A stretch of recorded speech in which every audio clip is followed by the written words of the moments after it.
ఏమండి, రేపు మీ చెల్లి వాళ్ళు వస్తానని ఫోన్ చేశారు. రేపు మనం ఊర్లో ఉండడం లేదని, వేరే పని మీద 10 రోజులు వేరే ఊరు వెళ్తున్నామని చెప్పండి. మళ్ళీ వాళ్ళు వస్తే నెల రోజుల దాకా వెళ్ళరు. అసలే వేసవి సెలవులు, ఆ ఖర్చులన్నీ మనం ఎక్కడ భరిస్తాం? సరేనా అంటుంది సువర్ణ.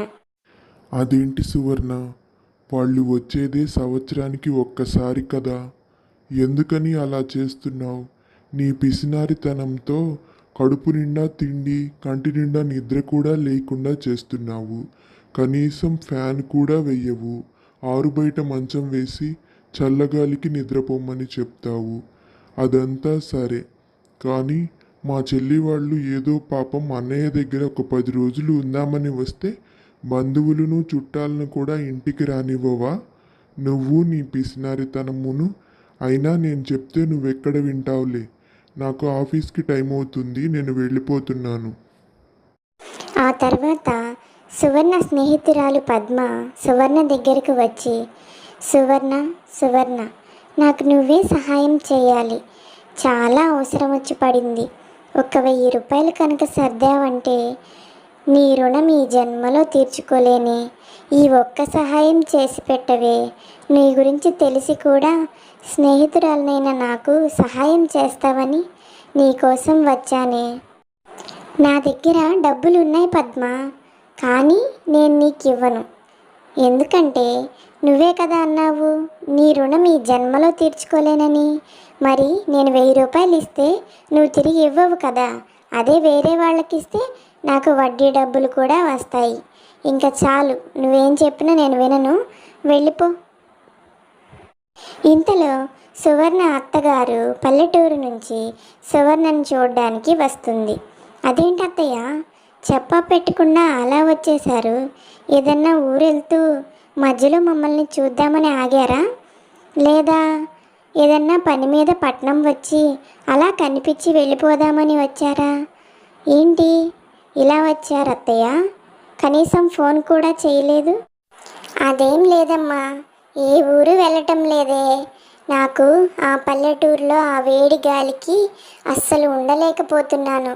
పైగా కరెంటు కోత ఒకటి. ఇక్కడైతే హాయిగా ఏసీ కింద చల్లగా ఒక 10 రోజులు గడిపి వెళ్దామని వచ్చాను. పైగా మీ దగ్గరికి వచ్చి 6 నెలలు అయిపోతుంది కదా. అలా ఒక 10 రోజులు చల్లని వాతావరణంలో హాయిగా నీతో పిండి వంటలు, ఇష్టమైన రకరకాల వంటలు అన్నీ వండించుకొని తిని వెళ్దామని వచ్చానే. ఇంతలో పద్మ, అదేంటే సువర్ణ, రాక రాక మీ అత్తగారి ఇంటికి వస్తే ఎప్పుడు వెళ్తారు అన్నట్లుగా మాట్లాడతావేంటి? నీ పిసినారి బుద్ధి మీ అత్త దగ్గర కూడా చూపిస్తున్నావా ఏంటి? అత్తగారిని లోపలికి తీసుకువెళ్ళి ఏసీ ఆన్ చెయ్యి. సెంటర్కి వెళ్ళి చికెన్ తీసుకొచ్చి బిర్యానీ చేసి వండి పెట్టవే.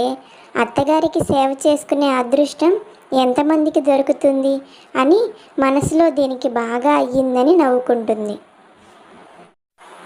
ఇంకా సువర్ణ, పద్మ ఇంకా చాలా ఆపు. నువ్వు వచ్చిన పని అయిపోయింది కదా. నీకు డబ్బులు రావని తెలిసిపోయింది కదా. నువ్వు ఇక్కడి నుంచి వెళ్ళిపో. మా అత్తగారిని ఎలా చూసుకోవాలో నాకు తెలుసు. నువ్వేం నాకు నీతులు చెప్పక్కర్లేదు.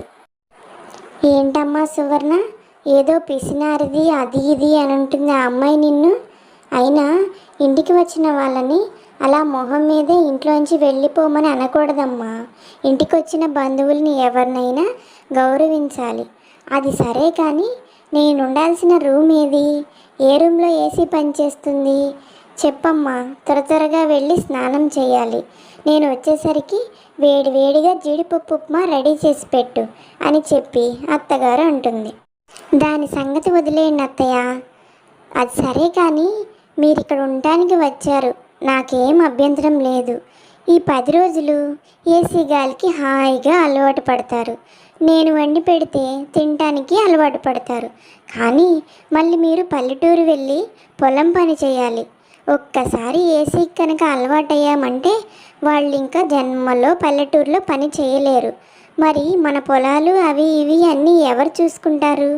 మీరు ఇక్కడుండి హాయిగా ఏసీకి అలవాటు పడితే మరి అక్కడ మన పొలాలన్నీ ఎవరు పట్టించుకుంటారు అత్తయ్య? అందుకే ఎలాగూ వచ్చారు కాబట్టి ఈ రోజుకి ఉండి రేపు ఉదయాన్నే బస్కి టికెట్ బుక్ చేస్తాను. వెళ్ళి అక్కడే హాయిగా ఒక కూలర్ కొనుక్కొని కూలర్ పెట్టుకొని పడుకోండి. సరేనా అత్తయ్య అంటుంది పిసినారి కోడలు. Please like and share subscribe to my channel.